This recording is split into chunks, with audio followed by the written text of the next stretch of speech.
Hello, everyone. Good morning, good afternoon, good evening, uh, good night, anywhere you are in the world. Welcome to Business Analysis Simplified. Oh, it's been quite a while. My name is Ola Ofime, and in each episode of Business Analysis Simplified, we try to draw parallels between a business analysis technique and everyday living. It could be a concept, it could be an idea in business analysis. We pull out the principles of those concept, of those technique, of those idea. We draw parallels between them. Something like spicing it up, giving it some form of twist, and then using the principles behind it to applying them to our everyday living, because we figure that if organizations are thriving using these techniques, uh, I mean, what harm will it do if we use those techniques as well in our everyday living? Okay, so you'll see me going on my screen right now. It's because I want to bring in my business partner. We work together at PMBase. PMBase is a business analysis and project management enterprise where we help people who are transition to business analysis. We assist tools to get to that position, and then we assist. Yeah, she's on now. Oh, yeah, I am. Good Hello. morning. Good Good day, morning. everyone. Yeah, so I was just saying hello to our audience and then helping them understand what PM Base is all about. Because I figured, it's been a while since we talked about PM Base, and people might just be wondering, oh, what are these two ladies doing here every time? And Yeah, I told them that PM Base is a project management business analysis success enterprise where we help organizations transition to the agile framework if they hmm decide to. We help individuals transition from whatever career that they currently have into business yeah, analysis, and then we assist the entry level or intermediate business analysts that are looking for maybe hand holding, a little hand yeah, holding as they progress in their career. So we do all of those absolutely. services, and then every Saturday we pick one business analysis technique, concept, idea, hmm and we draw the parallels, the principles behind those techniques. We draw parallels between them and everyday living. So, as organizations are thriving, we figured individuals could thrive as well using those techniques. Okay, so Absolutely, yeah, absolutely, Ola. how are you doing? Sorry, I I'm just went on and doing, on. I'm doing, I'm doing amazing. Was trying to hold on to the last day of fall or the last period of fall here because it's getting colder and colder in Calgary. Oh Summer is man, over, believe it or not, my dear. I Summer is over. know. Yep. Yeah. Okay, so the topic for today is this one is a little sensitive, but we're going to still talk about it. It Absolutely. is financial analysis. hmm Financial analysis. Yeah, it's a sensitive topic. People don't like to talk about money. They like to, just hold up and say, oh, hold it right there. Hold on. hmm Let's not go there. But the two adages that come to mind each time I think of finance is the first one is follow the money to know To the know the story. story, follow the Yes, money. yes, follow the money to know the To know the story. story. And then, uh, and then there's another one. I don't know how popular that one is, but it rings in my mind some of the time. It says the proof of financial prowess is in the numbers. Mm-hmm. It's in the numbers, right? Numbers So this don't popular, lie. yeah, the numbers don't lie, except the ones that they have adjusted somehow. The raw numbers, the raw numbers don't lie. So these popular adages, they suggest that when you examine an organization's financial data, that is their financial statement, their report, their data or their income statement, anything at all that suggests finance coming in and out, what Mm-hmm. happens is you gain insight into that organization's ability to generate profit, its Yeah. ability to manage resources, and its Mm-hmm. ability to meet its financial obligations, right? It's about evaluating the financial health, performance, and stability of an organization. So that's an analysis. And Yeah. the way organizations use it is they would just maybe either quarterly, biannually, or annually, however the frequency may be, Mm-hmm. they will analyze their cash flow statements. And then they might just discover that, oh, their revenue has, maybe it has been increasing, but their profit margins have been shrinking. Yeah. And so that analysis, that financial analysis, give them insight into this information. And then with that knowledge, they'll be prompted, I'm guessing that the organization will be prompted to evaluate either their pricing strategy, or they want to make their operations more efficient because they Exactly. want to, Overheads. Yeah. because they want to maintain profitability as best as possible. So they're doing this financial analysis, not just for performing the analysis sake, but they're performing this analysis to be able to draw out some information that would help them make informed decisions. And this is how it's all about, analyzing, evaluating, and then, going around the circle to improve what it is that you're not doing right. Because at times, again, they might think that, they might see that their debt to equity ratio is really high. Maybe they are high, their level of debt is really high. And that is very, it's very risky. risky. There's Absolutely. potential risk to that. And so that will inform them that, oh, maybe we need to start paying off our debt gradually. More importantly, maybe the high interest one. So if there are debts in like 5 different categories, they want to look at the interest rate of each debt and then begin to clear the ones that have high interest rate, because interest over the time is compounding, and then that debt is increasing at a very high level. So all of this analysis is there to help organizations point them in the right direction, so that they don't go bankrupt all of a sudden, abruptly. Or they don't file for bankruptcy, or they don't go belly up. That's statement of the organization going belly up or becoming insolvent. So that's what we use financial analysis for in the organization. Now I'm going to hand it over to KDO to help us see how we could apply it to our individual lives, because that's really, really important. KDO? Honestly, Ola, you know that this topic is one of the most sensitive topics ever you will want to talk to somebody about. And what I've realized is 80% of the people like to talk about other people's money, but not their money. You will see how people will sit down, they'll be arguing, oh, this man has $1 billion, this one is worth 100 million naira, 100 billion naira. We like to talk about money, but not our own money. We like to talk about other people's money. But when it comes to talking about our own money, oh my God, people would rather almost literally bleed than talk about their finances. Again, it's easy, but it's also not easy, because you realize that the less you have, the less you want to talk about it. But the only way to make progress, and I say this, all the time, that it doesn't matter how much you earn, whether you are earning in the Africa and Nigerian context, whether you're earning 20,000 naira per month or you are earning 200,000 naira per month. It doesn't matter how much you're earning.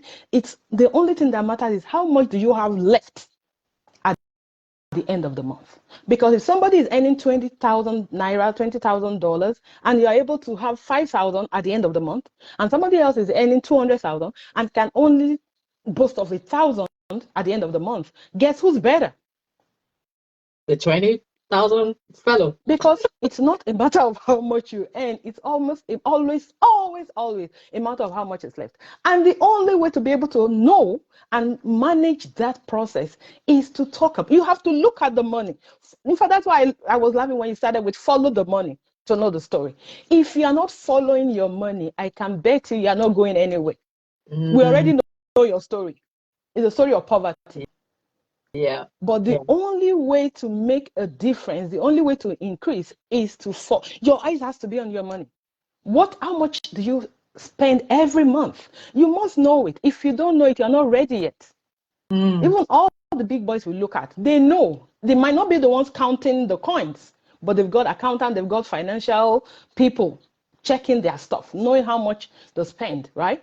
So follow the money to know the story. I really like that. And there was, when you were talking about income versus profit, the fact that a company, an organization is making a lot of money doesn't mean they have a lot of profit. In the same vein as people, the fact that you are earning whatever you're earning doesn't mean that your life is going to be better for it. You know how you're always saying, oh, they're going to increase salary, particularly if you're working for someone, and then the salary increment comes. Guess what? You're still not better than where you were 2 years ago. Because what is this theory that once income increases, expenses would Increases expand to accommodate expand to accommodate the income. Yeah. to accommodate the money, right?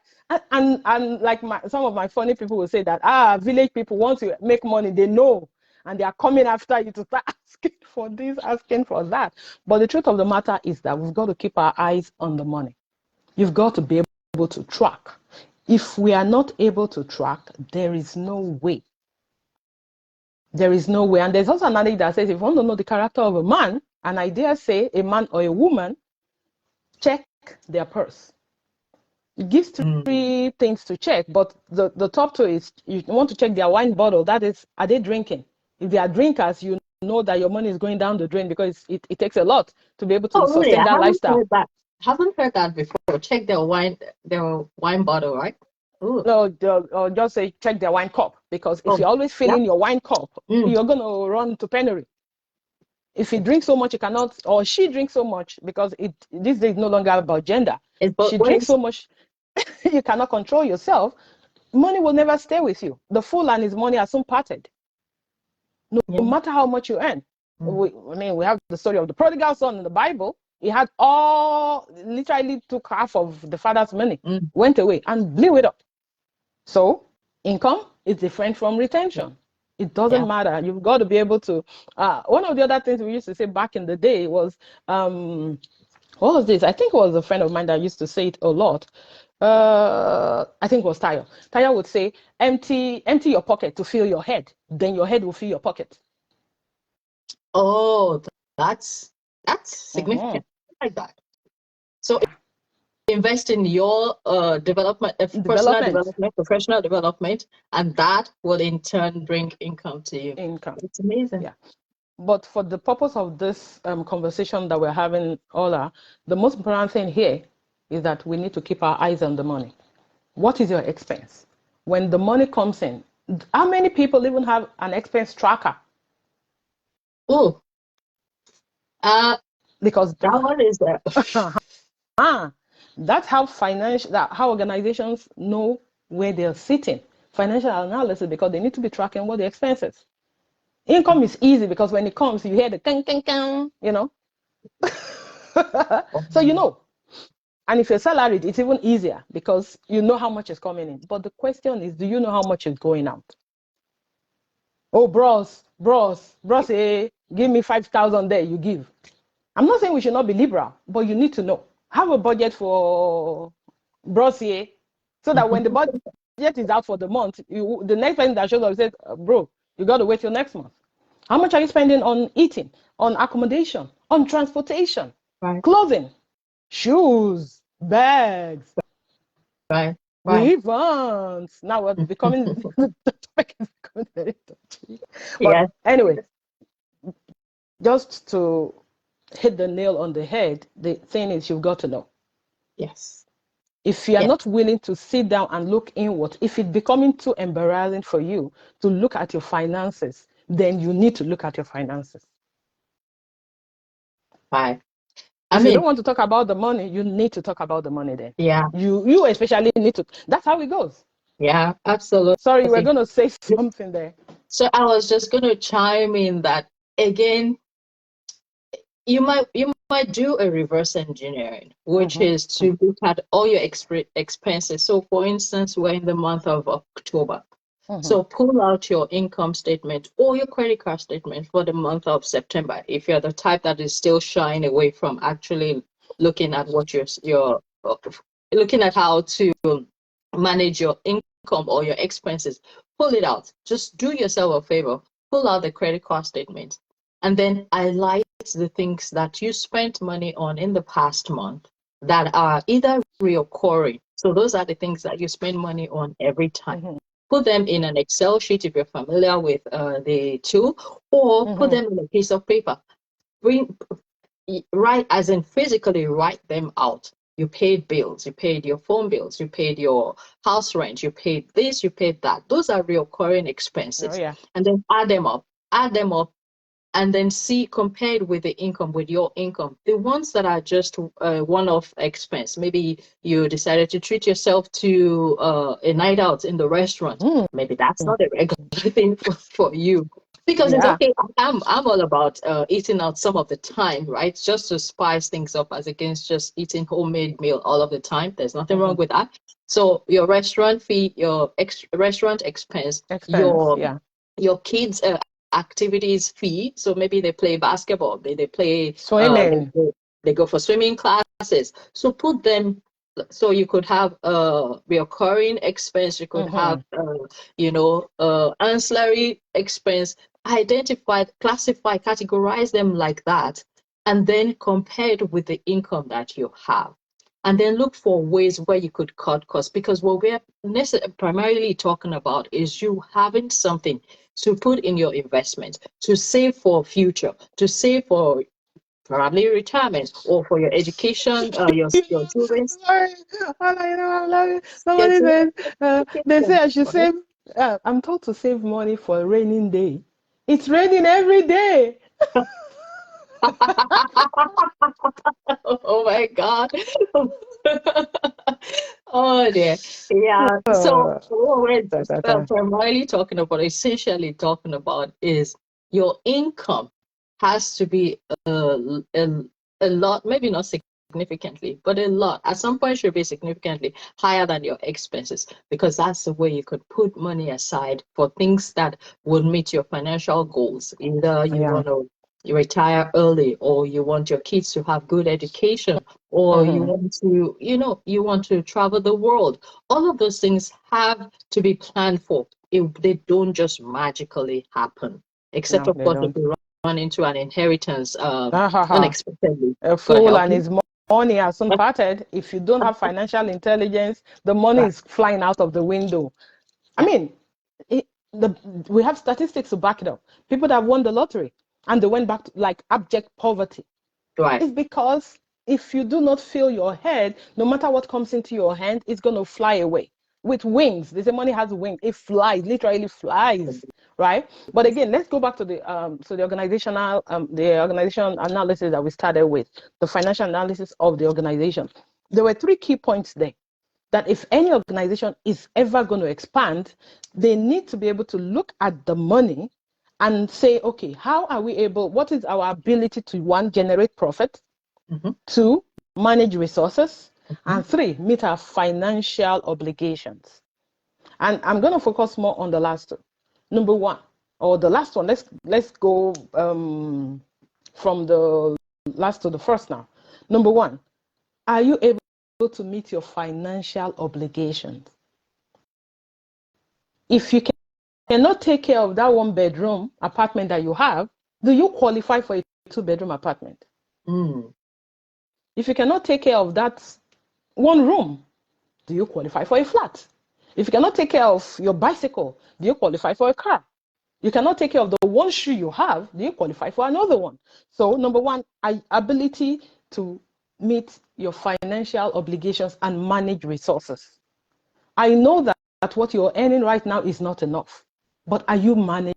Are you a good custodian of what you have right now? There's a tendency for us to always stretch our neck and say, oh, I'm looking for the next big shiny thing.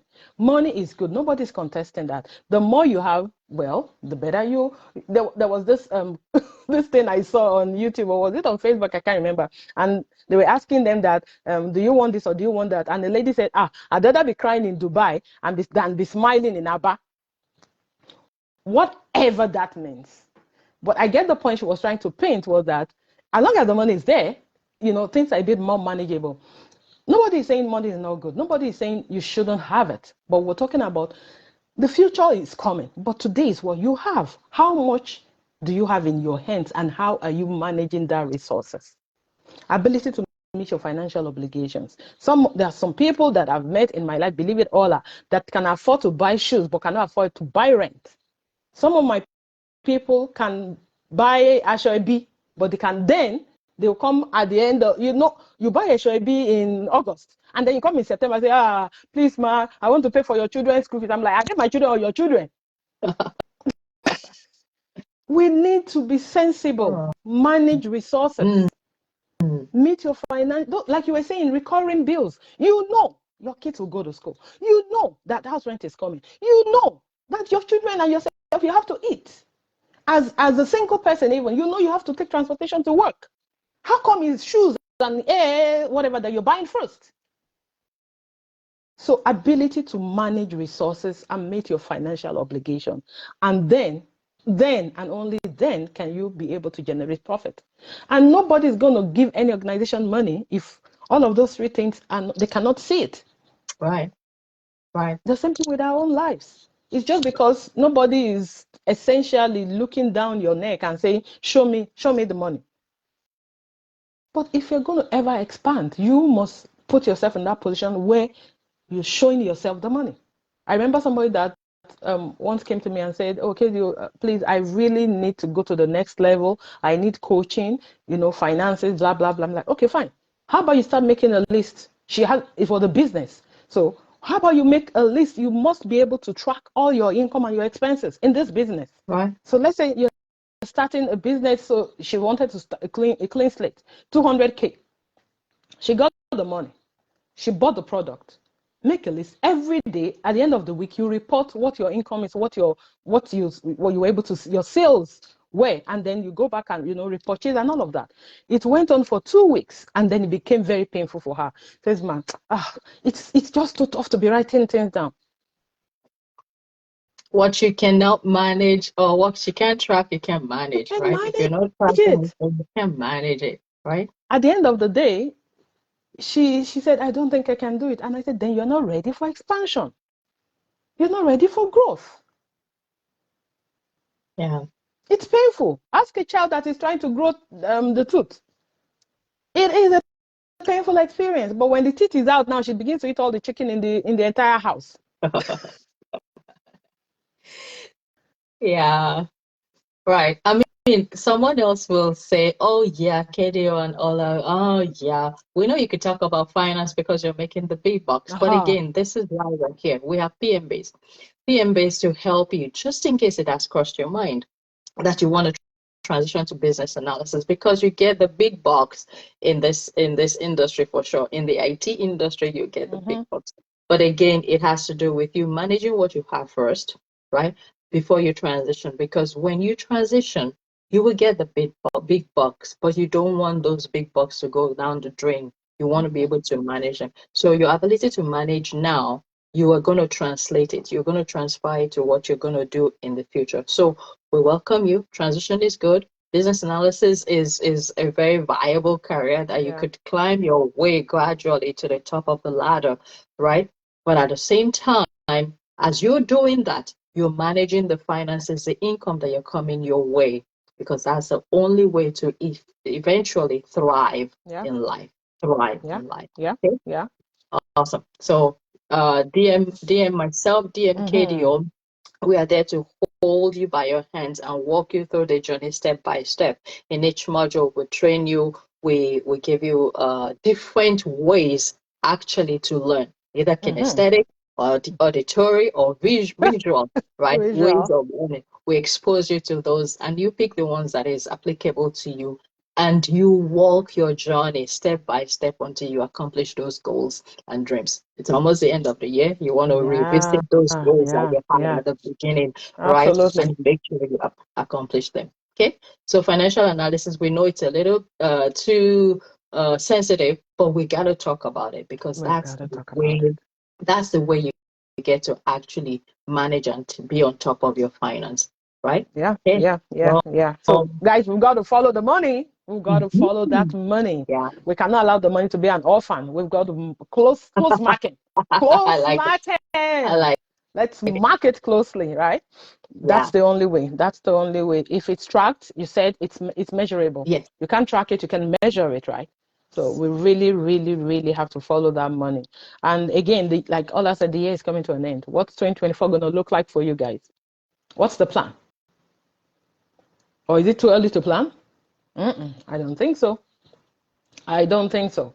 I mean, we're already in October, so shy of 3 months, the year is coming to an end. And then 2024 is going to come around the corner. You've got goals that you said you were going to achieve in January. 3 months, less than 3 months left to go get that thing done.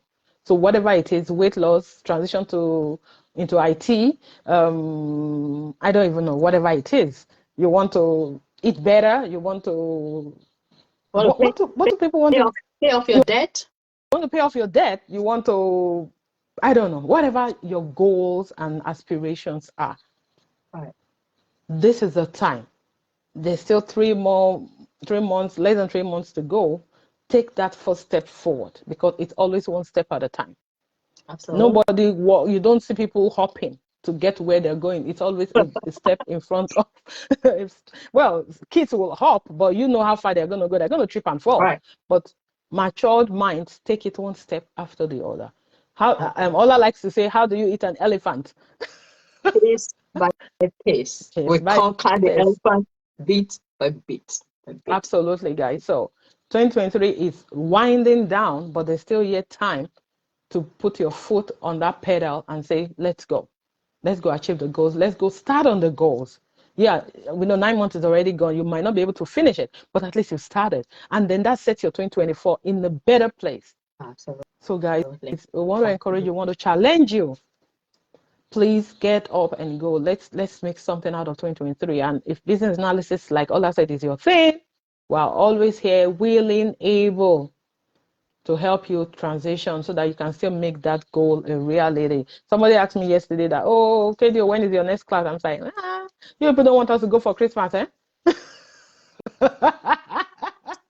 But honestly, I think we might yet open up a class for November, early November. Yeah. So if it's still something, it's still a thing for you, reach out. We'll put you into one of our classes, and then we can make someday happen today. Absolutely. Okay, so thank you very much for staying with us for this. No matter how long we have talked to you about financial analysis, it's a deliberation. So take time to think about it, and then join us in the next episode of Business Analysis Simplified, where we're going to talk about another business analysis technique and pull out the principles and see how you can apply them to your life and begin to thrive. Remember, embrace the magic of intentional living. It's important. You have to be intentional about your life, about your finances, about your goals, about your aspirations. That's the way to thrive in life. Absolutely. Okay. Until next episode, we'll say bye-bye. Bye. Take care, guys.